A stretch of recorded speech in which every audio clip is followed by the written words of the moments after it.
Hotel Echo Lima Lima Oscar. Good morning from London, England. This is my match review of Real Madrid v Liverpool, which finished Real Madrid 1, Liverpool 0. Commiserations to Liverpool FC. However, many congratulations to Real Madrid FC on winning your 14th European Champions League. Now, that is a record that bears no mean feat. But before I get into my review, I want you to smash the thumbs up like for me button, yeah, in abundance. Make sure you share this channel virally all over the world, especially to your friends and relatives, and share it amongst their friends and relatives, yeah. And make sure they share it amongst their friends and relatives, I should say.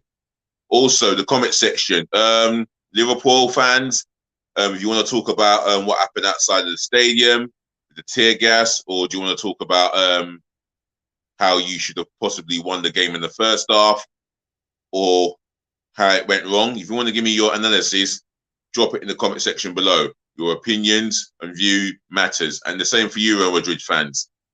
If you saw anything bad or that doesn't belong in football outside of the stadium, drop it in the comment section below. Yeah? Opinions, thoughts of the game from both sets of fans. Football fans, meaning neutrals. If you want to give me your thoughts of the game, drop it in the comment section below. Well, I'm going to give you my analysis myself. And for me, in the first 20 odd minutes, you could see Liverpool had the attacking intent. Courtois, who was the man of the match all night in that final, produced a fine display of goalkeeping, made saves after saves, and in the second half that continued. Liverpool dominated that first half and maybe should have won the game. They should have been in a situation where they're winning the Champions League at half time. What for me, when the second half kicks off, Real Madrid started off a lot brighter than they did in the first half. And you can see the intent was there to attack Liverpool.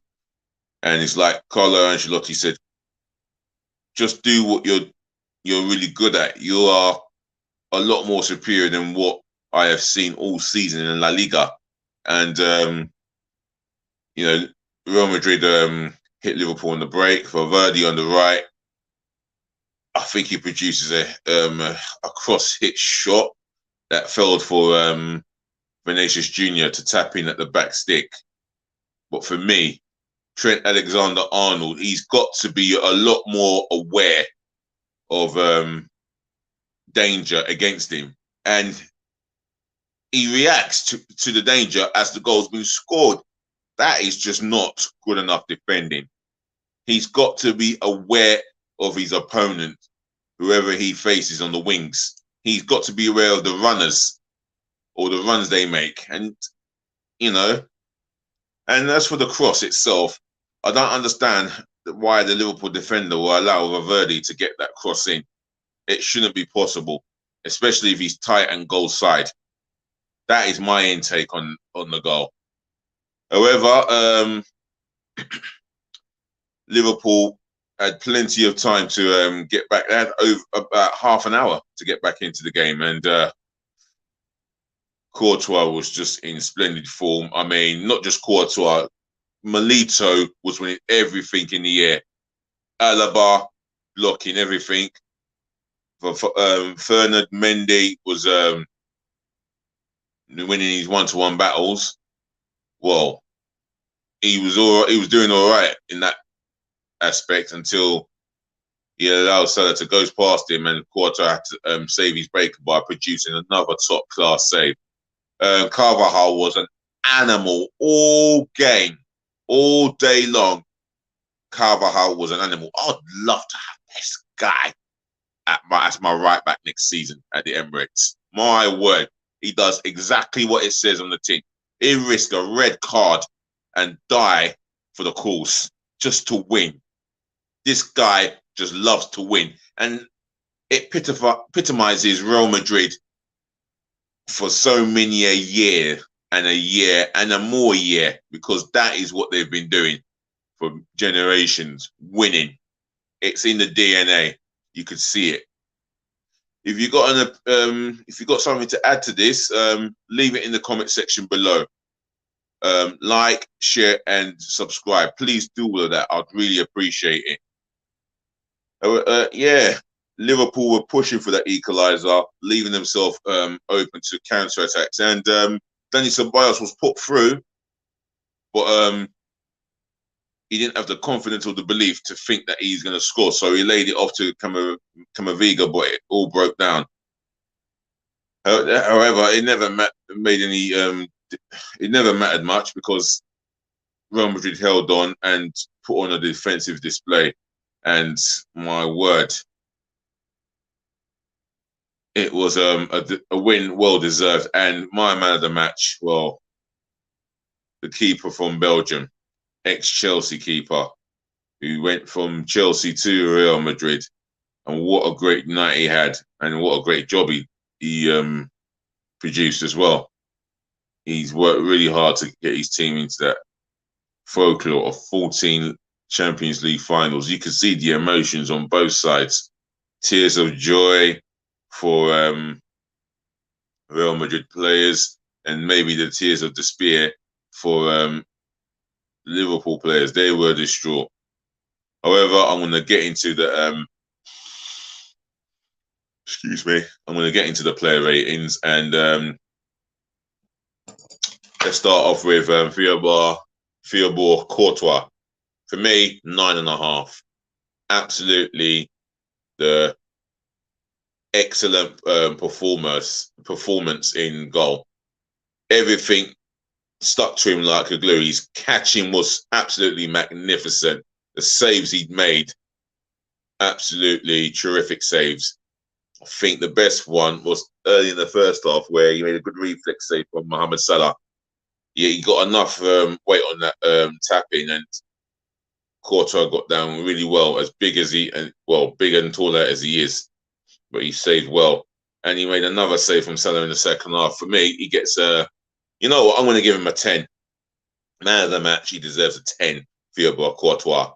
Right back, Danny Carvajal. Woo! I like this guy so much. The animal instinct in him. One-on-one against Mane, did well. Any one-on-one he had against Luis Diaz, whether it's Mane, he was superb defensively, winning defensive headers vitally. Making sure he wins his tackles, even though he must have gone over the top a little bit. But for me, as long as he won the ball, he couldn't give a damn about what the referee thinks or what the opposition player thinks. He does his job, and he does what it says on the tin. Absolutely terrific. And he was part of that defensive unit that put on a superb display. So I'm giving him a 9. If I'm going to give him a 9, then I have to look at the other centre-half, Gabriel Milito. My Lord, you could see at the end when he was down with cramp. But my word, he put in a shift and a half. He was just a colossus. Made blocks, won his headers, interceptions won. It didn't matter who Jurgen Klopp threw up top as the number 9. He stifled them. Whether it's Mane or Jota in the middle, he stifled them and he rose to the challenge. I'll give him a 9. His partner, David Alaba, do like this guy so much. I rate him highly, even though he's preferably a left back, but he has performed excellently as a centre-half for Real Madrid. Must have been over a course of the season, I believe.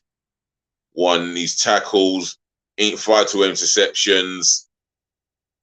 Brilliant with his one-on-ones. I'm going to give him a 9. Fernand Mendy. Yeah, he was all right.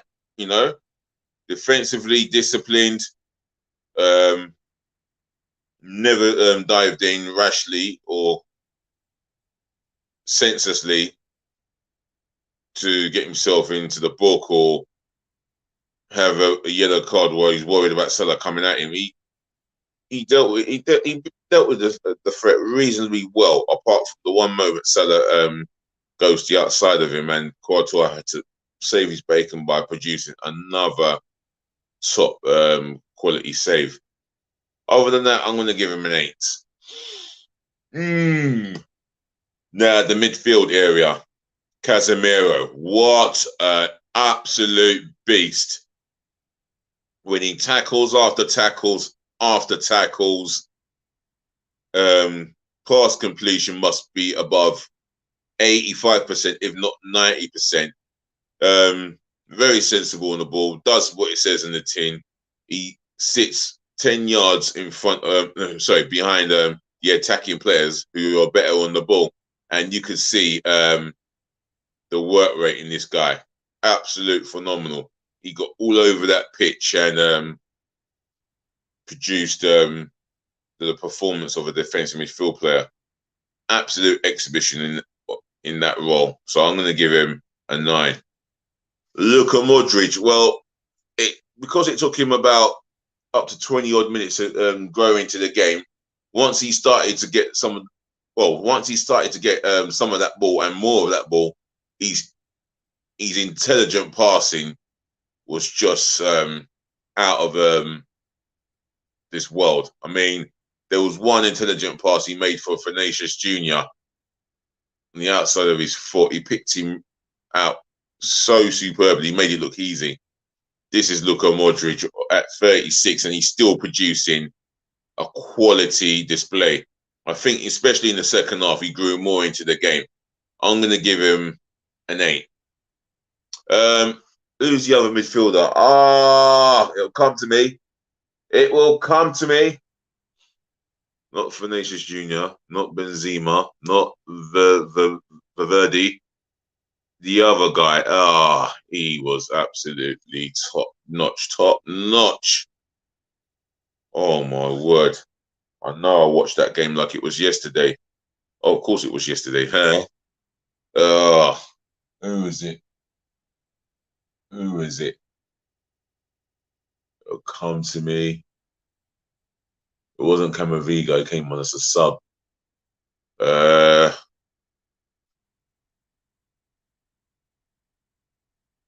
Who is it?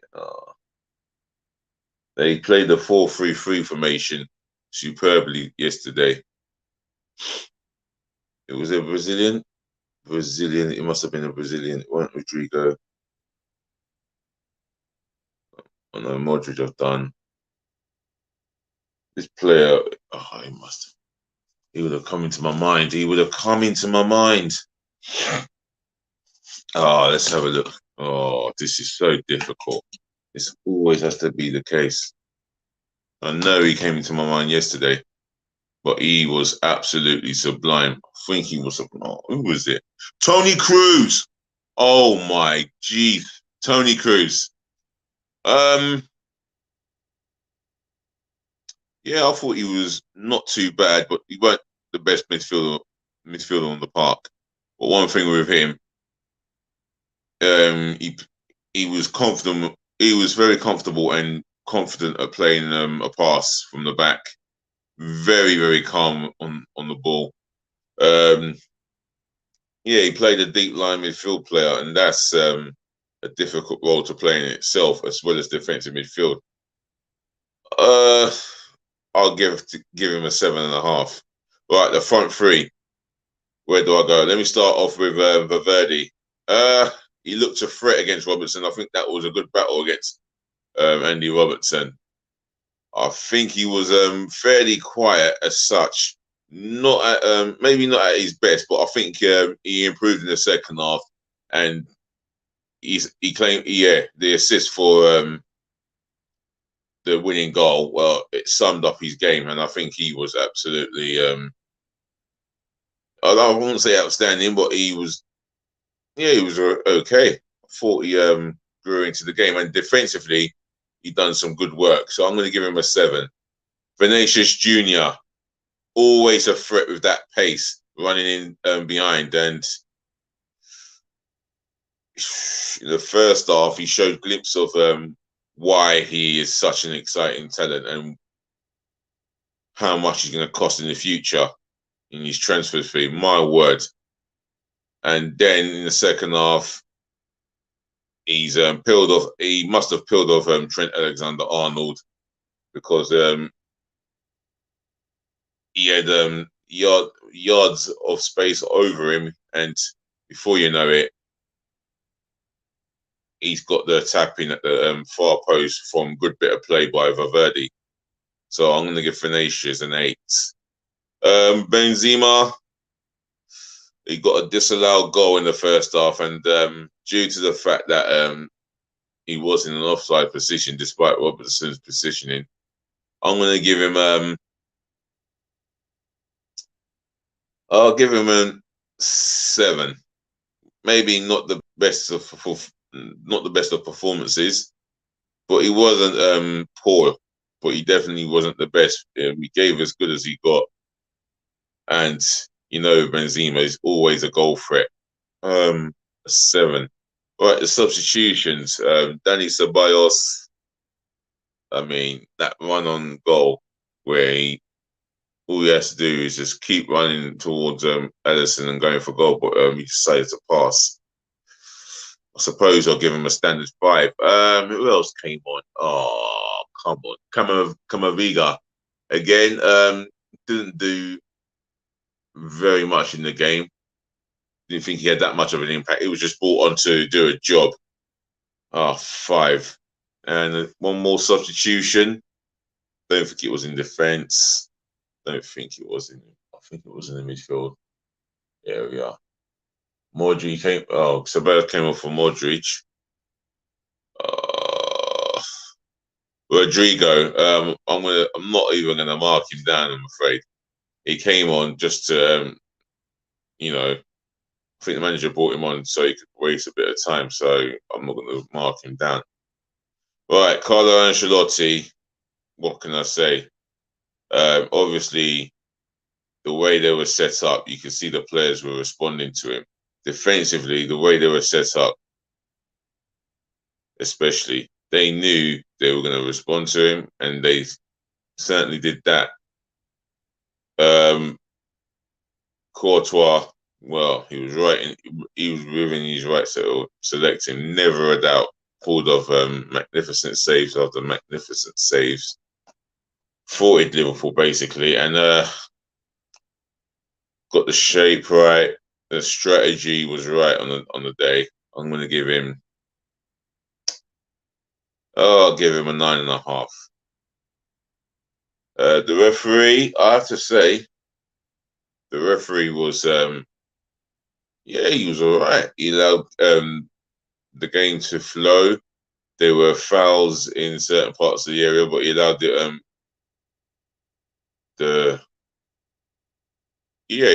the team on the ball to play on.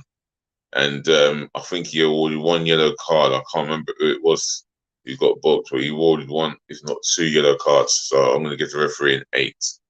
The fans rating, Real Madrid supporters, absolutely magnificent. They sung their hearts out. They sung with their lives on the line. I'm going to give them, I'm going to give them a 10 out of 10 for their efforts, filled at their location, and, played the game well. So, ladies and gentlemen, to the boys, to the girls, and allow me to round this up and say thank you for listening, thank you for tuning in, thank you for watching. Like I always say, saving the best to last. Thank you so ever so much for putting up with me. I'll be here again hopefully later on, yeah? Until next time, take care of your friends, take care of your families, take care of yourselves. Peace, love, and bless again. And as again, speaking of which, I, DLG Reppin, will be talking to you again. All that is left for me to say is just please be nice.